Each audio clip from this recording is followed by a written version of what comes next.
And what are we calling this drink? Life's a peach. Life's a peach. I love it. Right off the dome. Off the dome. Hey, cuties here, and we are back with another episode of Drink to a Married podcast. And I have a very special guest here with me. She's been on the show before. Miss Shiavon of Shiavon's John. Welcome. Yes. I'm so happy to be here. I'm so excited. Yeah, so tell the people just a little bit about yourself if they didn't catch your first episode. So, I'm Shiavon. After being on Drink Till We're Married, I started my own podcast. It's called Shiavon's John. I talk about a lot of things. Where can they listen? You can listen everywhere. Oh my God, follow me on Instagram. Shiavon, SHIAVONNN. Three N's. It might have two, actually. The extra N. Yeah, Shiavon, you need that. But you can find it anywhere. Shiavon's John. It's on Spotify and Apple Music, but follow me on Instagram. Yes, hook her up. Listen, follow her, listen in. She has great topics. She's also an amazing writer. Thank you. You have a blog. You still writing your blog? Or? I do, yeah. The last thing I wrote was maybe about a month ago. Not too bad. And so I actually wrote about this, what we're talking about today. Oh! I wish I would have known. It's okay. Did I not read it? Oh my God. Anyway, so for all of you that don't know, this is my niece. Her favorite. My favorite niece. She's a mess. And we are back. We are, of course, drinking. So before we jump into our topic, we are drinking. And it's called Life's a Peach. Life's a Peach. And it is made with peach crown and strawberry peach juice. It's so good. Cheers. So good. It's amazing. So, it's very simple. I will post the details on the website, drinktoamarried.com.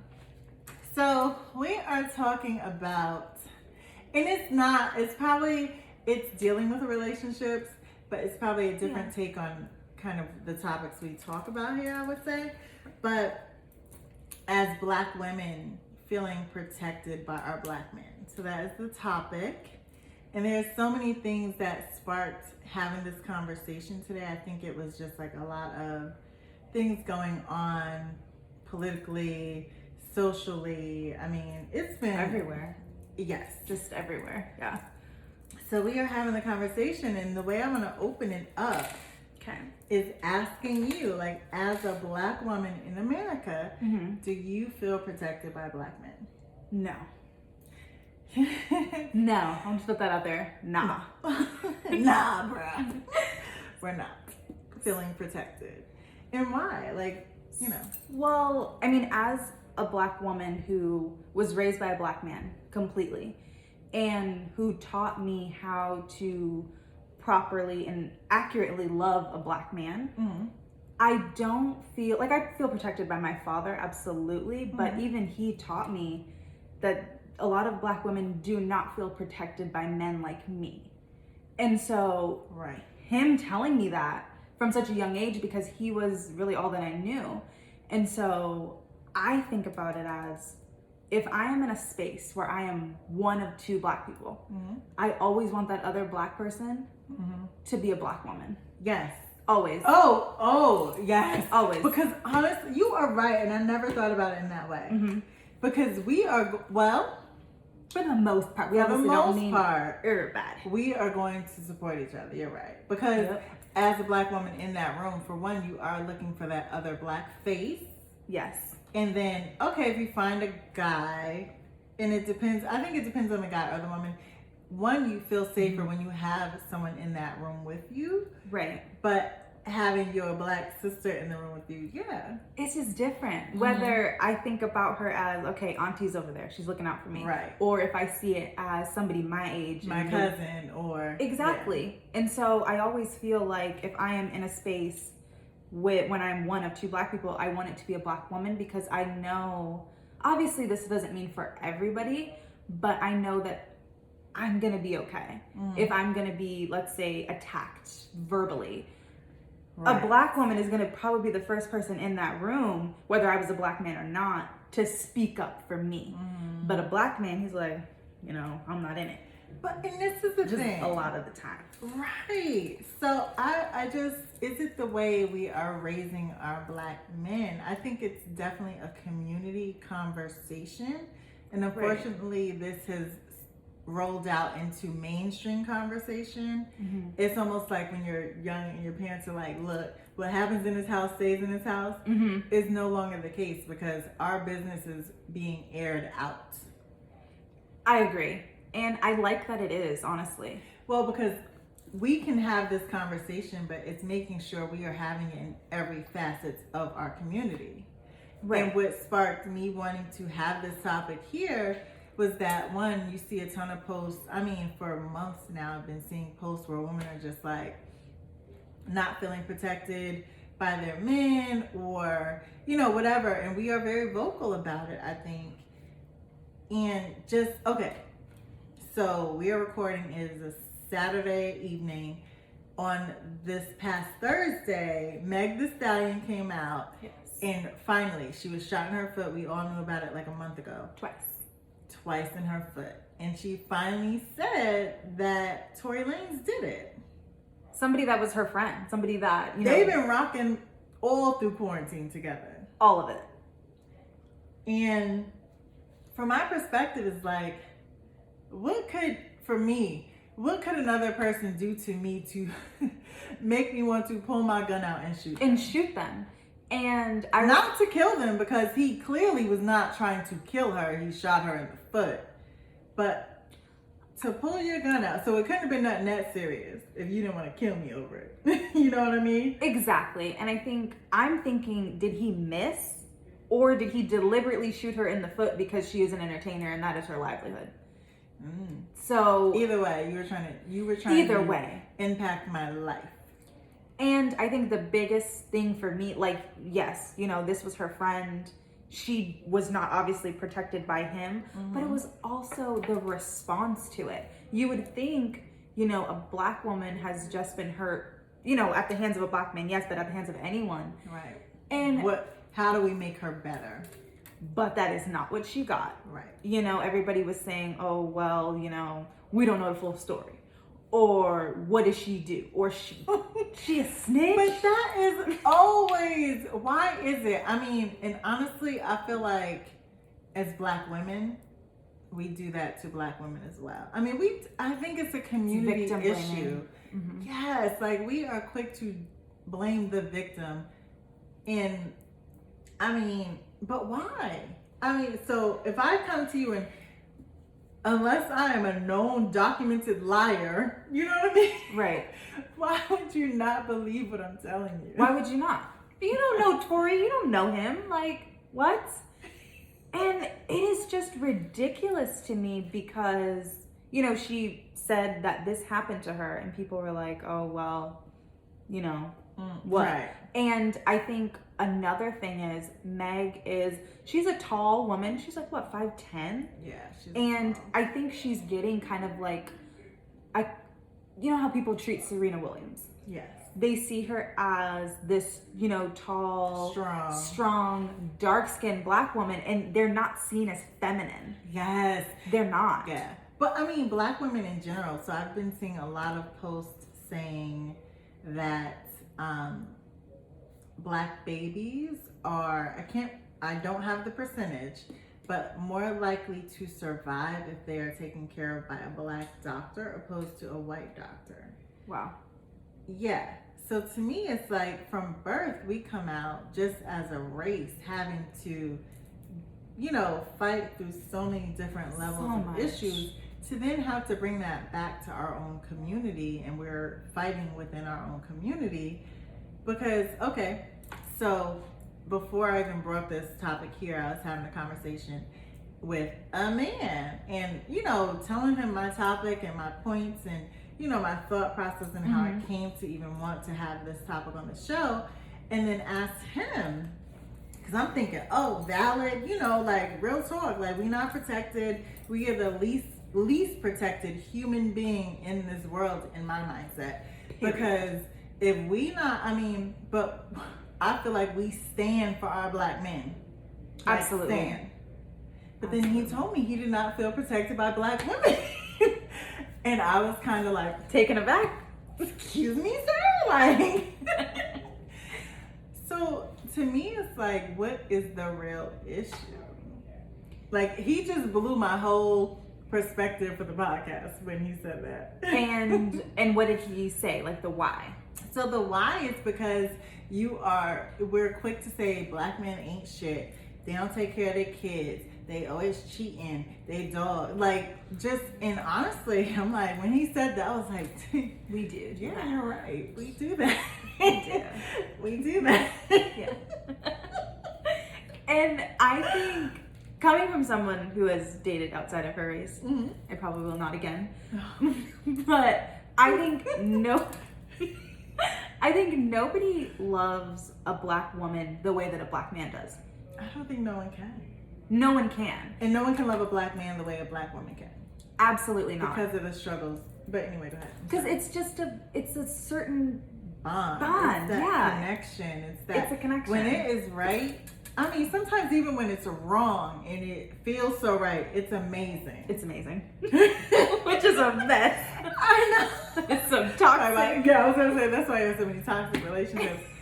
But it's like, you're right. It's like there's a bond, but I think that's also why from way back, hundreds and hundreds of years, why that bond was broken and continued through generations to continue to be broken. And not to say there are not black men out there supporting black women, and there are not black women out there standing and supporting black men. Yeah, absolutely not. But it also comes back to who has the megaphone? Who's speaking the loudest in this situation? Do you know what I'm saying? Is it the people that are hurt and their trauma? Because, but you know what I mean? Like, but that's where society comes in and shines a light on our broken families and do you know what I mean? No, I do. So it's like we allow that part to get highlighted so much that we don't feel like we're united anymore. And then that is our story. Exactly. I think that, were you on Twitter like 2011, like around that time? I don't know. A long time ago. I think, 2011. I moved here in 2011. Yeah, I was probably on Twitter, yes. So, black women, so everybody looks at that era of Twitter as the best. Mm-hmm. And it was. Well, yes. It was a great time. I know the feed was amazing because that's why I don't do it now because I hate the feed. It was just great. Like the whole timeline was jokes. Everything was just a good time. It wasn't political like it is now. But looking at the content, black women were the butt of pretty much 90% of those jokes. And so, and those jokes were made by black men. And I think it created sort of like this ideology that for other races, like, oh, well, they talking about y'all. Yes. So let's talk about them too. Right. And so it's like, it looks like we have no unity. And so I think black women are looking at black men like, you're not repping for us. You're not repping for us. And then black men in turn will say, oh, well, why are you blaming me for that? I didn't do that. Mm-hmm. And so, but you also have to look at it, no, not you specifically. Obviously, I do not mean you specifically, like when women say men ain't shit. I don't mean you. I don't mean your dad. I mean people like you. But a hit dog on holler. It's true. So, yeah. Facts. It's like such a double-edged sword because are we looking at what we've individually or gender have done to feed into this stereotype? We'll call it a stereotype. Because I think we just had this conversation, two educated men, that they feel like it's a two-way street where we're not having that conversation where it's what have I done to contribute to this situation? Absolutely. And owning that. You know what I mean? Like, what am I doing to try to fix it or change it instead of piling on? Good question. All great questions, right? Because you do have to look at yourself and you do have to think like, am I contributing to this? Like you said, we'll call it a stereotype or whatever we'll call it. But you also have to look at just the facts, though. Yes. And I think we build up certain people in our mind. And I think it's like Martin Luther King. Yes. Who loved him some white women. Oh, you better. Loved it. That's about to go viral. Who would cheat Yes. on Madam Coretta Scott with these white women? Yeah. And so we put certain people on a pedestal, like, oh, our king, this and that, and like, this your king? No. You know what? Not saying he was not amazing. That's not what I do. I can't with you. Is it shocking? Black Panther. Sorry. And I'm honestly not saying not that ready for that. his contribution wasn't amazing. I'm not saying that. But Right. also the people that we build up. Like sometimes our own fathers, you're putting him on a pedestal, but he is in the streets. Out here with these families around the corner and down the street and Why do your neighbors look like you? ooh. Because you're related. That is why. with you. Those are your brothers, sisters, cousins, whatever. You're right. You're related. This is a mess. I was not ready for this. But you are so right. It comes back to we have to be honest with ourselves and who we are lifting up. And the thing is, just because we're all human, we all make mistakes. So Right. he may have made mistakes, but not to take away from the great things, but let's be Right. mindful of Absolutely. everything. That's like when people die and they want to say, oh, Lil Jon was so amazing. He did this and this for the community. Yeah, he was robbing the corner store and that's why he got shot. Like, Right. let's be real. And I'm not saying that's what you lead with, but let's not be mistaken on what they're adding to our community or taking away from it. You have to be honest. And I think with Black women, we face trauma? I don't know. Like It is trauma. from the patriarchy, From the man you mean. She's trying to. From the men. I'm gonna use patriarchy. That's what I'm gonna use. It's sexism, colorism, Yes. misogyny. We face all of it, and you really want to look me in my face and tell me that I am not the most unprotected person on this earth. Yeah, that's true. Bye. Bye.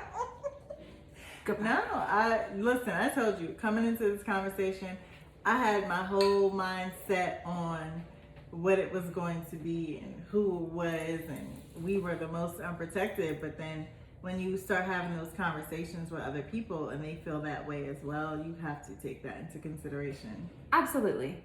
So I think that Black men, they see themselves, and they completely are, a target. Absolutely. But you're not alone in this fight, though. You're not alone. And so when you think about yourself as, you know, Black man is being hunted, the Black man is being this, but Black women are more likely to experience and die from domestic violence, childbirth, any kind of complications.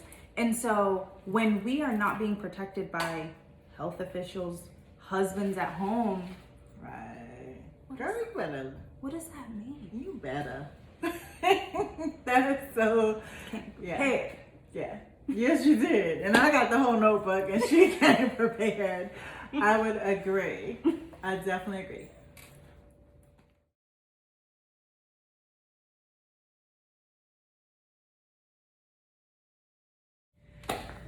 So, I mean, yes. So we have so many levels, so many, like, we have it coming from every angle. And I think because we go hard for our men, absolutely. that we're also, to not have them go just as hard for us, I think it's like baffling. Like, It's a slap in the face. yeah. Because you want someone to go as hard for you as you go as hard for them, that's just human nature. And you look at, I don't know if you saw it, it was a couple of months ago, and it was a Black girl my age. She was out in these streets when George Floyd was killed, and she was saying how black men are a target and we need to do a better job.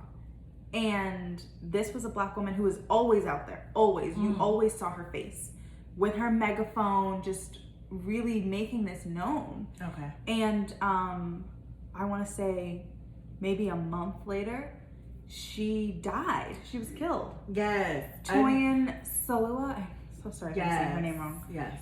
And she was sexually assaulted by a black man that she was staying with, one of her friends, someone that she thought like, okay, well, let me, you know, find comfort in this person because, you know, family kicked her out, you know, because it's just terrible. And so when that happened, she was killed by this man. And so when that happened, people were like, are you kidding me? Right. She was just out in these streets protesting for the black man. And then you kill her. And I think it's just frustrating. It's sad. It's sad. And it's just like, again, what are we doing within our communities to change that narrative and to rebuild that relationship? Because yes, I mean, we came to America on these slave ships and we were separated as families. Right. They will take the strongest to have multiple babies throughout with the black women just to reproduce slaves so they can go and sell us on the block and make this money. Barbaric. Yeah. Right. And then we still try to come together as families, and then you're continually every generation you have some roadblock on where they were breaking our families apart. Every single generation. Yeah. Every single generation. And it's like, so there are so many men. Like, I was raised by a single mom, and it's me, my brother, and my sister raised by my mother. And my brother, he's the middle child, so he's being raised by 3 black women. Pretty much, yeah. And like, what is he going to learn besides black women are the foundation of the family, and they are there to protect and to do all these things? Because again, my mother may not have even thought to have to teach him like this isn't normal, but we're doing this so we can survive as a family. But that's what he's learned. So if you're being taught this, you're either going to rely on the black woman to be the foundation and to be the house, or you're going to be the complete opposite of that and wanting to do the most. Break the cycle, honestly. Yeah. I just think that that's all that can be done. Mm-hmm. And then I think about my dad, someone who was raised by his father, right. My dad was close with his mom, but he wasn't raised in the same house as her. Yes. So he got that female energy, but he saw a black man going to work every single day. Yeah. Going to work every single day, providing for his family. And so he's like, well, that's what I'm gonna do. And so that's how people learn. They learn by example. They learn by role models, whether it's in their home or on TV. Right. But you also, I think it goes back to that makeup of the person. Either I'm going to learn that I want to be just like this person, or I want to learn to be the opposite of this person, depending on what. Yeah. So it still is, I think a lot of people rely on, is it nurture versus nature? Like, it's a battle. I think it really just depends, because it's all to that person's interpretation. Right. And also, there are so many men that you may be married and have your man in the house with you, but all they focus on is being the provider. They go to work every day and then they come home and they want to be alone. Like, are they really helping us raise children? Because that's also a visual of how are you supporting a black woman even in your own house? Just because you can provide a house and be the financial provider, but are you giving her that mental and emotional support? I had a guy that I was dating. He had said to me, I said, oh, let's go to the city. Let's go spend the day there. Let's go have fun. And he's like, oh, you want me to take you? You want me to cash you out? Is that what you want? And I was like, where did this energy come from? And I think, like, first of all, there's nothing any man can buy me that I cannot buy for myself. Nothing. And so I think black men always feel like I need transactional relationship. Yeah. Because that's a lot of the time what we use them for. Like, we think about, oh, the black man wasn't there, he wasn't doing this, he wasn't doing that. when you're a black father, it's more than the money. What are you teaching these boys? What are you teaching them? And your girls. And your girls, absolutely. Because how you treat your daughters and how you treat your daughter's mother, that's the relationships they're going to look at and emulate, and or, to my point, either want to be like or completely unalike. You know what I mean? So we gotta just make sure we're providing that foundation that will hopefully allow them to thrive in their relationships. And I think we're getting, or at least I'm getting to the age where a lot of the people around me are having kids. And right now I don't want to date a man with kids because I'm, Baby, I didn't start doing that till I was well in my 30s. Exactly. You don't have to. Not something I want to do. No. But when you get older, a lot of the people around your age are going to have kids, which is completely understandable. But one thing that we should not do is date a man, marry a man, whatever, that doesn't take care of his kids. I won't do that. Don't do it. And I think that also is just testament to how is this man going to, quote unquote, take care of you? Even the most independent woman. Baby, and you got one sitting right here. And just because I can do it and have done it doesn't mean that's what I want for my life. Exactly. And it's more so a partnership. You want that companionship. Like, I can build all this. We were having a conversation earlier. It's not always about the money. It's not. It's not always about the money. It's not always just about the money. So what else outside of monetary are you providing to this relationship? Because when we talk about protection, I think a lot of people think it's just physical. Right. Like, absolutely. You do want to be physically protected. And baby, don't be with a man. Like, I can't even date a man that I don't feel like can protect me. Whether I've seen this dude fight, like, I just have to feel like I know what will go down when it goes down. Yes. Like, I that's just me. So yeah.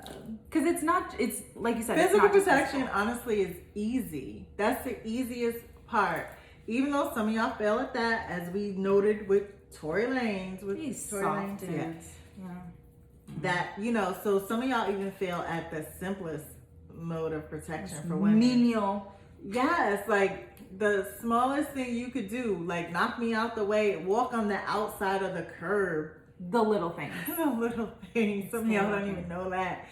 But I mean, when we talk about emotional support and mental, like, though, I guess those are both the same, but no, but yeah, it's that feeling like this person, like, he's got me. Right. He loves me. He's going to make sure we're good in every way. Spiritual. I mean, all of that. I mean, it's not just the physical protection that black women are looking for. We need the whole package. Yes. What y'all doing? We deserve the whole package. What y'all doing? So this is actually we're going to continue this conversation because Kendra CK Dub is out celebrating her wedding anniversary, so she is not here today. But we're going to have this conversation. We want to have a male on to kind of give his perspective as well. But I wanted to start, you have two different generations sitting right here. And I mean, that we can kind of come to the same conclusion. It shows testament, like, yeah, what y'all do. We need y'all brothers to step up. I mean, same thing though. Women, we can't just be out. You know what?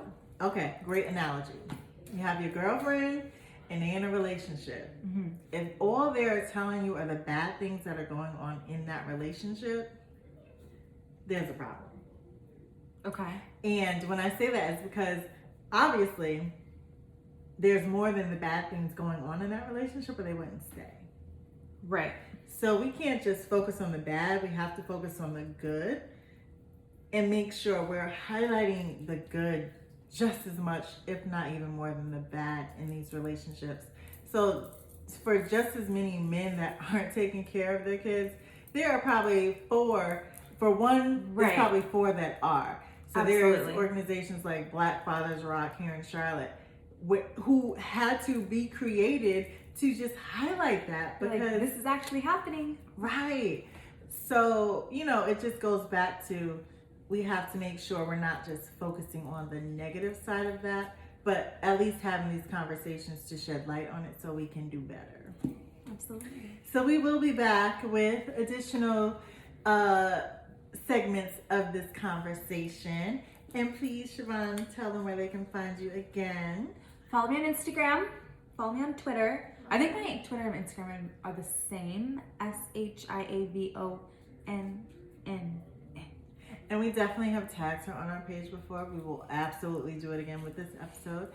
And please make sure you are following us on Instagram, Twitter, and Facebook. We are Drink Till We're Married, 1L. And hit us on our website if you aren't sure. So that is also drinktillwe'remarried.com. Thank you for tuning in, and we look forward to coming back and sharing our thoughts. Cheers. This was so much fun. I got you, King. I loved this. We be popping. Popping.